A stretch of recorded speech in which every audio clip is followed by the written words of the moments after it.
So, hello everyone! It's me, Len Dragon, babaeng dragon na di bumubuga ng apoy, at narito tayo para bumati sa baby Athena Yesha ng happy birthday dahil ka-birthday yan ng tatay ko. So, syempre, hindi din natin makakalimutan ang birthday ng batang yan. So, I can see sa post ng yan, Daddy, that you already have your advanced birthday celebration sa school. And kung saan ay nagkaroon ka ng birthday celebration kasama ng mga classmate mo, ng teachers. And ayan, I can see that you are so happy, Athena.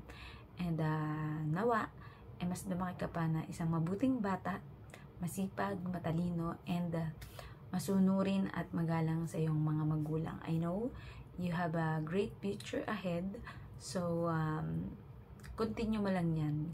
And I know naman how supportive your parents to you, lalo na yung Papa Abraham or Daddy Abraham and your Mommy Irish. Kaya nga siya nagtatrabaho para mabigay ang magandang future para sa'yo.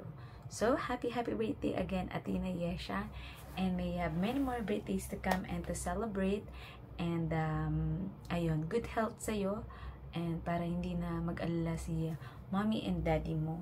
Hopefully that God will continue to heal you totally para wala na maging problema about your health. So, don't forget to like, share, and subscribe to our YouTube channel.